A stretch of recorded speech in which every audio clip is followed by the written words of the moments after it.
The Dark Offer. Young Lord becomes EREN YEAGER. No intro, no small talk, straight to the point. I'm Nim without the E, and here's the full story of Boruto 2 Blue Vortex Chapter 25. Oh yeah, I know some of you might already know what happens in Chapter 25, but I really appreciate all of you who still choose to stay here and stick with me. I appreciate it so much, and I love you guys. So yeah, Chapter 25 is titled Those Girls, with Himawari and Kurama as the cover. The chapter opens with Konohamaru together with Hima and Team 10, preparing to rescue Moegi, who has been trapped in the Divine Tree ever since she was bitten by Tsumeaka back in Chapter 5. However, Mogi's rescue wasn't all that complicated and faced no real obstacles. When the Togadama was inserted into the tree, it looked as if it was being absorbed or sucked in. It didn't take long before the tree finally released Moegi, and her consciousness automatically recovered. At first, Konohamaru thought Moegi might not recognize him anymore, but surprisingly, even after being trapped inside the tree for so long, Moegi still retained her memory and awareness. She greeted him with a warm hug, along with the familiar nickname she always used.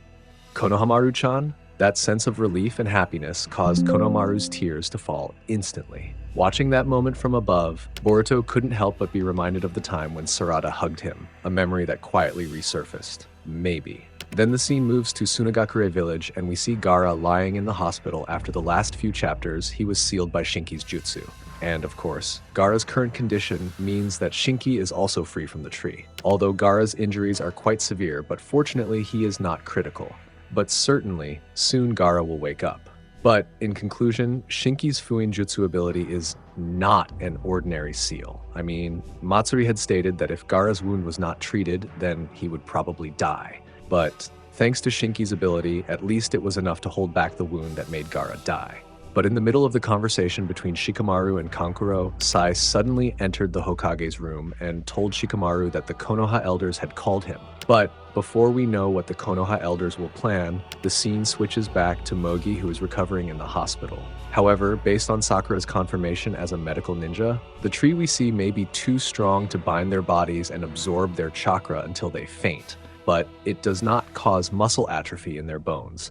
And of course, their organs are also fine. But as a side effect, they also showed symptoms similar to malnutrition. So Sakura suggested eating plenty of food and getting rest to recover fully. But in the midst of that situation, Sarada finally seemed to have recovered and now it seemed like she wants to clear everything up. Yeah, a misunderstanding, especially about love. Love triangle. She invited Sumire to go somewhere to chat, just the two of them. And the place they chose, it was the place where Sumire's jealousy began. The chat between the two started with small talk about the mission Sarada had just completed in the Land of Sand. But when Sumire wanted to say something first, Sarada suddenly cut her off and called her name. Sumire, is it okay if I call you by your name and not class rep? Of course, because that was what Sumire wanted, so she allowed it. But for some reason, Ida was always curious about what was going on and what was being talked about between Sumire and Sarada, especially about Boruto. So yeah, Sarada first apologized to Sumire for being insensitive to her feelings, but Sumire was the same. She also apologized to Sarada for suddenly being rude. Yeah, though I'm also quite confused as to which part was considered rude. But probably what shocked Sarada was when Sarada didn't respect Sumire's feelings and also always called her class rep. Because at least this was Sarada's shocked expression when she heard that statement. But one thing is for sure, what Sumire said at that moment was absolutely true. Sarada realized and admitted that she was a coward for always running away from reality, both from her own lack of power and from Sumire's feelings. Especially when Sumire asked Sarada about, what if there was another girl who liked Boruto? Sarada didn't lie at the time, and her answer was true by saying no. Because indirectly, Sumire was ascertaining whether Sarada liked Boruto too. But since Sarada's answer at the time was no, somehow over time, Sarada actually thought about him more and more often. But for Sarada, it was more about Boruto, who always seemed to have problems following him. Especially as a teammate, Sarada couldn't if she didn't have feelings of worry. And of course, the longer Sarada didn't understand whether those feelings were just as a teammate or something more. Yeah, that thought sometimes bothers her because she feels like a bad person for spending energy on something she shouldn't be doing. It also makes Sarada question whether she's still deserving of being Hokage at all. But that all changed when Yodo revealed everything about Sarada's feelings. especially about her own lies that were clearly misunderstood. And from that moment on, Sarada decided not to run away from reality. And with no hesitation, Sarada confessed her feelings for Boruto in front of Sumire, revealing that she also liked Boruto. But if we look at the two expressions of Ida and Sumire, it's clear that Ida's expression can't be fooled. Ida also needs to be taken into consideration. Moreover, Ida showed a noticeably different expression when she saw Boruto's actions. In the end, Sarada feels that her desire to help Boruto drives her to become stronger. Of course, this also supports her belief that she can become Hokage, just as she has always dreamed. This means that Sumire has long been aware of Sarada's feelings of love, and with that, there's no longer anything holding either of them back. But Ida, who felt that she was not included in the conversation, felt that she was becoming very upset, especially her anxious expression. But for some reason, Ida asked the censor team to connect it. I don't know if this ends up being fake or real, but if we look at how the love story between two women and one man is the same as Sakura and Ino to Sasuke, Sumire and Sarada's love story is the complete opposite. There is no disagreement between the two as to who will get Boruto's feelings. Instead, they accept and understand each other. And again, it's very different, isn't it? So yeah, the scene moves inside Himawari's home, where she's quietly meditating.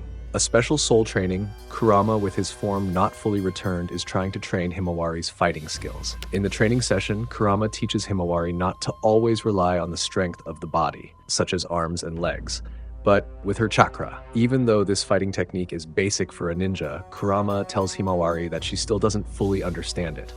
The point is, Himawari is different from a Jinchuriki who simply hosts a tailed beast in their body. This means that although Himawari's form is human, her existence is more similar to Jura, or even Kurama himself. One thing is certain, Kurama wants Himawari to think of herself as the personification of chakra in human form. But unfortunately, before Kurama could explain in more detail what he meant, Kurama felt that he was already tired and today's practice was done. But a scene is quite touching.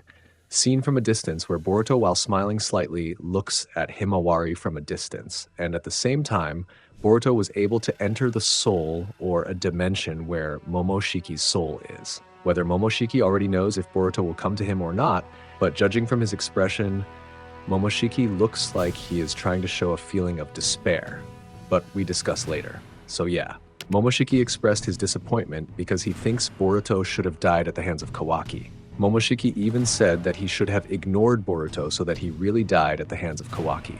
But because of that, Momoshiki now cannot be reincarnated. Even worse, he can no longer take over Boruto's mind. And ironically, Momoshiki feels that the only hope for this poor soul is desires now. With Boruto's death, that's what Momoshiki wants, so that he can also disappear. But do you believe, guys? But at point, Boruto openly asks Momoshiki to lend him his power. But it's not free, and Boruto has compensation for the loaned power. If that power succeeds in taking down Jura, Boruto openly allows Momoshiki to do everything he wants.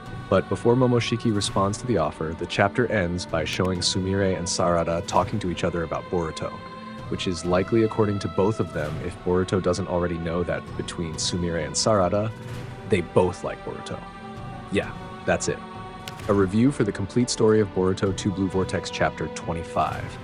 But after I read it over and over again, it seems like I found an interesting clue about Momoshiki, guys.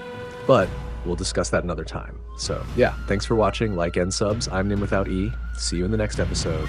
Bye-bye, bada bio.